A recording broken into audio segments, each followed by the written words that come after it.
خنافس کے لشکر پر حملہ کرنے کے لیے خالد رضی اللہ عنہ نے سالار ابو لیلہ کو اس ہدایت کے ساتھ بھیجا کہ خنافس اور حسید پر بیک وقت حملے ہوں گے، لیکن ایسا نہ ہو سکا۔ وجہ یہ تھی کہ خنافس حسید کی نسبت دور تھا۔ ابو لیلہ اپنی 5000 فوج کو لے کر چلے تو بہت تیز لیکن بر وقت نہ پہنچ سکے۔ حسید پر قعقاع نے پہلے حملہ کر دیا۔ تاخیر کا نقصان یہ ہونا تھا کہ دشمن بیدار ہوتا، لیکن تاخیر بھی سود مند ثابت ہوئی۔ وہ اس طرح کہ ابو لیلہ کے پہنچنے سے ذرا ہی پہلے خنافس کے لشکر کو اطلاع مل گئی کہ مسلمانوں نے روزبہ اور زرمہر کو مار ڈالا ہے اور لشکر بری طرح سے کٹ رہا ہے۔ ابو لیلہ جب دشمن کے سامنے گئے تو دشمن کو لڑائی کے لیے تیار پایا۔ دشمن کی تعداد کئی گنا زیادہ تھی۔ ابو لیلہ کو سوچ سمجھ کر آگے بڑھنا تھا۔ وہ ہلہ نہیں بول سکتے تھے، انہیں چالوں کی جنگ لڑنی تھی۔ اس انتظار میں کہ دشمن حملے میں پہل کرے، حسید سے بھاگے ہوئے سپاہی خنافس کی خیمہ گاہ میں پہنچے۔ سب سے پہلے گھڑ سوار آئے، ان میں سے بہت زخمی تھے۔ یہ ثابت کرنے کے لیے وہ بلا وجہ نہیں بھاگے۔ انہوں نے مسلمانوں کے لشکر کی تعداد اور ان کے لڑنے کے قہر و غضب کو مبالغے سے بیان کیا اور ایسی دہشت پھیلائی کہ خنافس کے لشکر کا حوصلہ لڑے بغیر ہی ٹوٹ گیا۔ بگوڑوں نے یہ خبر بھی سنائی کہ خالد رضی اللہ عنہ اپنے لشکر کے ساتھ آ گیا ہے۔ خنافس والے لشکر کی کمان اب ایک اور آتش پرست سالار محبوزان کے پاس تھی۔ زیادہ مورخوں نے لکھا ہے کہ محبوزان اور دیگر تمام سالاروں کو یہ بتایا گیا کہ مسلمان قلعوں میں بند ہیں اور ان کی نفری بہت تھوڑی ہے، اور یہ بھی کہ خالد جا چکا ہے، لہٰذا قلعوں پر حملہ کر کے مسلمانوں کو ختم کر دینا۔ لیکن اب صورتحال بالکل ہی بدل گئی تھی۔ مدائن کے سالار محبوزان نے روزبہ کے لشکر کی حالت سنی اور اپنے لشکر کی ذہنی حالت دیکھی اور یہ سنا کہ خالد رضی اللہ عنہ اپنے لشکر کو لے کر آ گئے ہیں، تو اس نے لڑائی کا ارادہ ترک کر دیا اور اپنے لشکر کو کوچ کا حکم دیا۔ ابو لیلہ نے لڑے بغیر ہی فتح حاصل کر لی۔ اس نے اپنے ایک دو آدمی محبوزان کے لشکر کے پیچھے بھیجے کہ وہ چھپتے چھپاتے جائیں اور دیکھیں کہ یہ لشکر کہاں جاتا ہے۔ خالد رضی اللہ عنہ عین التمر میں تھے۔ انہیں پہلی اطلاع یہ ملی کہ حسید کا لشکر بھاگ گیا ہے۔ بہت دیر بعد ابو لیلہ کا بھیجا ہوا قاصد خالد رضی اللہ عنہ کے پاس پہنچا اور یہ خبر پہنچائی کہ خنافس والا لشکر بغیر لڑے واپس ہو گیا ہے اور مزیح پہنچ کر عیسائیوں کے ساتھ جا ملا ہے۔ وہاں جو عیسائی عربوں کا لشکر جمع تھا، اس کی کمان حذیل بن عمران کے پاس تھی۔ اس طرح مزیح میں دشمن کا بہت بڑا لشکر جمع ہو گیا۔ خالد رضی اللہ عنہ سوچ میں پڑ گئے۔ وہ آتش پرستوں کے مرکزی مقام مدائن پر حملہ کر سکتے تھے۔ مدائن فارس کی جنگی طاقت کا دل تھا۔ خالد رضی اللہ عنہ نے سوچا کہ وہ اس دل میں خنجر اتار سکتے ہیں یا نہیں۔ مشہور مورخ طبری لکھتا ہے کہ خالد رضی اللہ عنہ مدائن پر حملہ کرتے تو فتح کا امکان تھا، لیکن ان پر عقب سے یہ لشکر حملہ کر سکتا تھا جو مزیح میں جمع تھا۔ خالد رضی اللہ عنہ نے اپنے سالاروں سے مشورہ کیا تو اس نتیجے پر پہنچے کہ پہلے مزیح کی اجتماع گاہ کو ختم کیا جائے۔ یہ فیصلہ اور ارادہ کر لینا کہ اس لشکر کو ختم کیا جائے آسان تھا، عملاً اتنے بڑے لشکر کو اتنی تھوڑی نفری سے ختم کرنا کہاں تک ممکن تھا؟ یہ یقینی نہیں تھا، مگر خالد رضی اللہ عنہ اسے یقینی بنانے پر تلے ہوئے تھے۔ وہ ناممکن کو ممکن کر دکھانے والے جرنیل تھے۔ انہوں نے ایسی اسکیم بنائی جسے آج کل کے جنگی مبصر بے مثال کہتے ہیں۔ خالد رضی اللہ عنہ نے اپنے سالاروں، نائب سالاروں اور کمانداروں کو بلا کر کہا، میرے رفیقو، خدا کی قسم تم نے جتنی کامیابیاں حاصل کی ہیں یہ انسانی سطح سے بالاتر ہیں۔ تم نے 5 گنا قوی دشمن کو، اس سے بھی زیادہ نفری کو جس طرح کاٹا اور بھگایا ہے، یہ تمہاری مافوق الفطرت طاقت ہے، یہ ایمان کی قوت ہے، تمہیں اس کا اجر خدا دے گا۔ اب میں تمہیں ایک بڑے ہی کٹھن امتحان میں ڈال رہا ہوں۔ ابن ولید سالار قعقاع بن عمر نے خالد رضی اللہ عنہ کو ٹوک کر کہا، کیا اتنی باتوں کو ضروری سمجھتا ہے؟ رب کعبہ کی قسم، ہم اس اللہ کے حکم سے لڑ رہے ہیں جس نے تجھے ہمارا امیر بنایا ہے۔ حکم دے کہ ہم آگ میں کود جائیں، پھر ہمارے جسموں کو جلتا ہوا دیکھ۔ خالد رضی اللہ عنہ نے کہا، تجھ پر خدا کی رحمت ابن عمر، میں نے یہ باتیں اس لیے ضروری سمجھی تھی کہ میں تمہیں آگ میں کودنے کا حکم دینے والا ہوں۔ میں ڈرتا ہوں کہ کوئی مجاہد یہ نہ کہے کہ ولید کے بیٹے نے بڑا ظالم حکم دے دیا تھا۔ میرے رفیقو، ہمیں جان کی بازی لگانی ہے۔ تمام مجاہدین سے کہو کہ تمہارے صبر اور استقلال کا ایک اور امتحان باقی ہے اور اسے اللہ کا حکم سمجھنا۔ خالد رضی اللہ عنہ نے اپنی جو اسکیم سب کو بتائی تھی وہ یہ تھی کہ دشمن پر رات کے وقت 3 اطراف سے حملہ کرنا ہے اور حملے کے مقام تک اتنی خاموشی سے پہنچنا ہے کہ دشمن کو خبر نہ ہونے پائے۔ خالد رضی اللہ عنہ نے اپنے تمام تر فوج کو 3 حصوں میں تقسیم کیا۔ ہر حصے میں تقریباً 5000 سوار اور پیادے تھے۔ یہ تینوں حصے ایک جگہ نہیں بلکہ ایک دوسرے سے دور مختلف جگہوں پر تھے۔ حسید، خنافس اور عین التمر، ان سب کو اپنے اپنے مقام سے مقررہ راستوں سے مزیح تک پہنچنا تھا۔ خالد رضی اللہ عنہ نے حملے کی رات بھی مقرر کر دی تھی اور مقام بھی جو مزیح میں دشمن کی اجتماع گاہ سے کچھ دور تھا۔ تینوں حصوں کو رات کے وقت اس مقام پر پہنچنا تھا۔ مزیح میں دشمن کا جو لشکر خیمہ زن تھا، اس کی تعداد کے متعلق مورخوں میں اختلاف پایا جاتا ہے۔ یہ کہا جا سکتا ہے کہ دشمن کی تعداد 60 اور 70 ہزار کے درمیان تھی۔ اس پر حملہ کرنے والے مجاہدین کی تعداد 15 ہزار تھی۔ اس قسم کی اسکیم کو پایا تکمیل تک پہنچانا ناممکن کی حد تک مشکل تھا۔ 5,000 ہزار کے لشکر کے لیے سفر کے دوران خاموشی برقرار رکھنا آسان کام نہیں تھا، لیکن بڑی سختی سے خاموشی برقرار رکھنی تھی۔ دوسری مشکل خالد رضی اللہ عنہ کے لیے تھی۔ وہ خود عین التمر میں تھے، جہاں ان کی فوج کا صرف ایک حصہ تھا۔ دوسرے 2 حصوں کو حسید اور خنافس سے چلنا تھا۔ انہیں قاصدوں کے ذریعے اپنے رابطے میں رکھنا تھا تاکہ حملے والے مقام پر بروقت پہنچ سکیں۔ جو رات مقرر کی گئی تھی وہ نومبر 633 عیسوی کے پہلے ہفتے کی ایک رات تھی، جو شعبان 12 ہجری کا چوتھا ہفتہ تھا۔ خالد رضی اللہ عنہ کے مجاہدین کے تینوں حصے اپنے اپنے مقام سے چل پڑے۔ گھوڑوں کے منہ باندھ دیے گئے۔ تینوں حصوں نے یہ انتظام کیا تھا کہ چند ایک آدمی لشکر کے آگے اور دائیں بائیں جا رہے تھے۔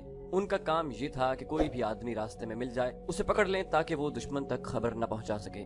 دشمن کے بیدار ہو جانے کی صورت میں مجاہدین کی کامیابی مخدوش ہو جاتی اور دشمن گھات بھی لگا سکتا تھا۔ رات کے چلے ہوئے اسی رات نہیں پہنچ سکتے تھے۔ دن کو لشکر کو چھپا کر رکھا گیا۔ دیکھ بھال والے آدمی دور دور پھیلے رہے۔ خالد رضی اللہ عنہ نے اپنے جاسوس دشمن کی اجتماع گاہ مزیح تک بھیج رکھے تھے۔ وہ دشمن کے متعلق اطلاعیں دے رہے تھے۔ ان کی آخری اطلاع یہ تھی کہ دشمن نے ابھی تک کوئی ایسی حرکت نہیں کی جس سے پتہ چلے کہ وہ کسی طرف حملے کے لیے کوچ کرنے والا ہے۔ مورخ لکھتے ہیں کہ دشمن کے سالار اپنے سالار اعلیٰ بہمن جازویہ کے اگلے حکم کا انتظار کر رہے تھے۔ خالد رضی اللہ عنہ کے آ جانے سے ان کے لیے صورتحال بدل گئی تھی۔ اس کے مطابق انہوں نے اپنی ساری سکیم بدلنی تھی۔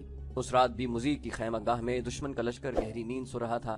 جس رات خالد رضی اللہ عنہ کی فوج کے تینوں حصے بخیر و خوبی سکیم کے عین مطابق مزیح کے قریب مکمل خاموشی سے پہنچ گئے تھے۔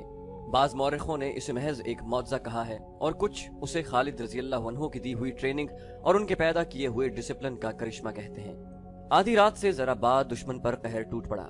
لشکر سویا ہوا تھا۔ مجاہدین نے جگہ جگہ آگ لگا دی تھی، جس کی روشنی میں اپنے پرائے کی پہچان آسان ہو گئی تھی۔ مدائن کے اور عیسائی قبیلوں کے اس لشکر کو سنبھلنے اور تیار ہونے کی مہلت ہی نہ ملی۔ مسلمان نعرے لگا رہے تھے۔ زخمیوں کی چیخو پکار اس دہشت میں اضافہ کر رہی تھی جو دشمن کے لشکر پر طاری ہو چکی تھی۔ مدینہ کے مجاہدوں، خالد رضی اللہ عنہ کے حکم سے یہ للکار بڑی بلند تھی، کسی کو زندہ نہ رہنے دو، دشمن کا صفایا کر دو۔ دشمن کے گھوڑے جہاں بندھے تھے وہیں بندھے رہے، ان کے سوار ان تک پہنچنے سے پہلے ہی کٹ رہے تھے۔ مسلمانوں نے رات کے اندھیرے سے فائدہ اٹھایا تھا، اسی اندھیرے سے دشمن نے بھی فائدہ اٹھایا۔ کئی آتش پرست اور عیسائی زندہ نکل گئے۔ ان کی اجتماع گاہ 1.5-2 میل کے رقبے پر پھیلی ہوئی تھی۔ حملہ 3 طرف سے کیا گیا تھا۔ صبح کا اجالا صاف ہوا تو دشمن کی اتنی وسیع و عریض خیمہ گاہ میں بھی کوئی لشکری زندہ نہ تھا۔ زندہ وہی رہے تھے جو مسلمانوں کے اس پھندے سے نکل گئے تھے۔ منظر بڑا ہی ہیبت ناک تھا۔ جدھر نظر جاتی تھی سوائے لاشوں کے کچھ نظر نہ آتا۔ لاشوں کے اوپر لاشیں پڑی تھی۔ زخمی تڑپ تڑپ کر بے ہوش ہو رہے تھے۔ فضا خون اور موت کی بو سے بوجھل تھی۔ سالاروں کے خیمے دیکھے گئے، ان میں سامان وغیرہ پڑا تھا۔ شراب کی سراہیاں رکھی تھیں۔ ہر چیز ایسے پڑی تھی جیسے ان شاہانہ خیموں کے مکین ابھی ابھی نکل کے گئے ہیں اور ابھی واپس آ جائیں گے۔ کوئی سالار نظر نہ آیا، وہ زندہ نکل گئے تھے۔ سالار محبوزان بھی نکل گیا تھا اور عیسائیوں کا سردار اور سالار حزیل بن عمران بھی زندہ نکل گیا تھا۔ جاسوسوں کی اطلاع کے مطابق آتش پرستوں اور عیسائیوں کے سردار زمیل چلے گئے تھے، جہاں عیسائی قبائل کا دوسرا حصہ خیمہ زن تھا۔ وہ مسلمانوں پر حملہ کرنے کی ابھی تیاری ہی کر رہا تھا۔ وہ جس لشکر کا حصہ تھا اس کے 3 حصے تباہ ہو چکے تھے۔ زمیل والے اس لشکر کا سردار ربیعہ بن بجیر تھا۔ مال غنیمت میں مسلمانوں کو جو سب سے زیادہ قیمتی اور کارآمد چیز ملی وہ ہزاروں گھوڑے تھے جو انہیں زینوں سمیت مل گئے۔ اس سے آگے سنہ اور زمیل 2 مقامات تھے جہاں بنی تغلب، نمر اور ایاد کے عیسائی مسلمانوں کے خلاف خیمہ زن تھے۔ وہ بھی مسلمانوں کو ہمیشہ کے لیے ختم کرنے کے ارادے سے گھروں سے نکلے تھے۔ عیسائیوں کے سردار عقا بن ابی عقا کا بیٹا بلال بن عقا بھی کہیں آگے تھا۔ وہ اپنے باپ کے قتل کا انتقام لینے کے لیے عیسائی لشکر کے ساتھ آیا تھا۔ خالد رضی اللہ عنہ نے مزیح کی معجزہ نما فتح کے بعد اپنے سالاروں سے کہا، خدا کی قسم، میں دومت الجندل سے قسم کھا کر چلا تھا کہ بنی تغلب پر اس طرح جھپٹوں گا کہ پھر وہ کبھی اسلام کے خلاف اٹھنے کے قابل نہیں رہیں گے۔ بنی تغلب ابھی آگے ہیں، ان پر جھپٹنے کی تیاری کرو۔ مزیح کی بستی پر بھی مسلمانوں نے چھاپا مارا تھا۔ یہ عیسائیوں کی بستی تھی۔ وہاں 2 ایسے آدمیوں کو مسلمانوں نے قتل کر دیا جو مسلمان تھے۔ انہوں نے کسی وقت مدینہ میں آ کر اسلام قبول کیا اور واپس اپنی بستی میں چلے گئے تھے۔ انہیں مجاہدین نے انجانے میں عیسائی سمجھ کر مار ڈالا۔ خالد رضی اللہ عنہ نے اتنی بڑی فتح کی خبر خلیفۃ المسلمین حضرت ابوبکر صدیق رضی اللہ عنہ کو مدینہ بھیجی اور پیغام میں یہ اطلاع بھی دے دی کہ مجاہدین کے ہاتھوں عیسائیوں کی ایک بستی میں 2 مسلمان بھی غلطی سے مارے گئے ہیں۔ خلیفۃ المسلمین نے فتح کی خبر کے ساتھ ان 2 مسلمانوں کے قتل کی خبر بھی سب کو سنا دی۔ حضرت عمر رضی اللہ عنہ نے کہا کہ خالد رضی اللہ عنہ کو اس کی سزا ملنی چاہیے۔ مسلمان کا خون معاف نہیں کیا جا سکتا۔ جو لوگ کفار کے ساتھ رہتے ہیں وہ اس صورتحال میں جو وہاں پیدا ہو گئی تھی مارے جا سکتے ہیں۔ خلیفۃ المسلمین نے کہا اس قتل کا ذمہ دار خالد ہے۔ حضرت عمر رضی اللہ عنہ نے اصرار کیا اسے سزا ملنی چاہیے۔ خلافت مدینہ کی طرف سے دونوں مقتولین کے پسماندگان کو خون بہا ادا کیا جائے گا۔ حضرت ابو بکر صدیق رضی اللہ عنہ نے فیصلہ سنایا اور یہ خون بہا اسی قاصد کے ساتھ بھیج دیا جائے جو فتح کی خبر لایا ہے۔ حضرت عمر رضی اللہ عنہ نے پھر سزا کی بات کی۔ خلیفۃ المسلمین نے کہا کہ خالد واپس نہیں آئے گا، میں اس شمشیر کو نیام میں نہیں ڈال سکتا جسے اللہ نے کفار کے خلاف بے نیام کیا ہے۔ یہ بہوالا تبری، ابن حشام، ابو سعید اور حسین ہیکل کے ہیں۔ مضی کے میدان جنگ میں ہڈیاں اور کھوپڑیاں رہ گئی تھیں جو دور دور تک بکھری ہوئی تھیں۔ گدھ، گیدڑ، بھیڑیے، صحرائی لومڑیاں، گرگٹ، سانپ اور حشرات الارض ان ہڈیوں سے گوشت کھا گئے تھے۔ یہ آتش پرستوں کی اس جنگی قوت کی ہڈیاں تھیں جس نے عرب، عراق اور شام پر دہشت طاری کر رکھی تھی۔ ان میں ان عیسائیوں کی ہڈیاں بھی تھیں جو فارس کی جنگی قوت میں اضافہ کرنے آئے تھے۔ یہ عیسائی اپنے سرداروں کے خون کا بدلہ لینے آئے تھے، اسے انہوں نے مذہبی جنگ بھی سمجھا تھا۔ وہ اسلام کے راستے میں حائل ہونے آئے تھے۔ ان ہڈیوں میں ان ہاتھوں کی ہڈیاں بھی تھیں جنہوں نے حق پرستوں کو کاٹنے کے لیے نیاموں سے تلواریں نکالی تھیں۔ ان ہاتھوں میں برچیاں بھی تھیں، ان ہاتھوں میں گھوڑوں کی باگیں بھی تھیں۔ وہ اس خوش فہمی میں مبتلا ہو کر آئے تھے کہ ارض و سما کی طاقت انہی کے ہاتھوں میں ہے، اور وہ سمجھتے تھے کہ جب وہ گھوڑوں پر سوار ہوتے ہیں تو ان کے نیچے زمین کانپتی ہے، مگر اب وہ زمین جو کبھی کسی انسان اور اس کے گھوڑے کے بوجھ اور خوف سے نہیں کانپی، ان کے نیچے سے نکل گئی تھی، اور زمین نے ان کے مردہ جسموں کو قبول کرنے سے انکار کر دیا تھا۔ زمین حق پرستوں کے بوجھ اور روب سے بھی نہیں کانپتی تھی۔ اللہ کا فرمان قرآن کی صورت میں مکمل ہو چکا تھا، اور اللہ کو وحدہ لا شریک ماننے والے اللہ کے اس فرمان سے آگاہ تھے کہ گردن کو کتنا ہی اکڑا لے، سر کو جتنا اونچا کر لے، تو پہاڑوں سے اونچا نہیں ہو سکے گا، اور تو کتنے ہی روب اور دبدبے سے کیوں نہ چل، زمین کو تو نہیں پھاڑ سکے گا۔ حق پرستوں کو اللہ کا یہ وعدہ بھی یاد تھا کہ تم میں 10 ایمان والے ہوں تو 100 کفار پر غالب آئیں گے۔ یہ ایمان کی ہی قوت تھی کہ 10 ایمان والے 100 پر اور 20 200 پر غالب آ گئے۔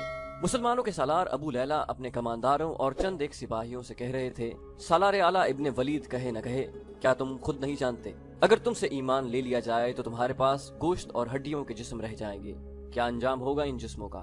وہ دیکھو، وہ کھوپڑیاں دیکھو، ان کے اوپر کا گوشت کھایا جا چکا ہے، ان کے اندر مغز موجود ہیں مگر یہ مغز اب سوچنے کے قابل نہیں رہے، ان میں کیڑے داخل ہو چکے ہیں اور ان کے مغز کیڑوں کی خوراک بن رہے ہیں۔ وہ ذرا اونچی جگہ کھڑے تھے، سب نے اس وسیع میدان کی طرف دیکھا جہاں کسرا کی فوج کا اور عیسائیوں کے لشکر کا کیمپ تھا۔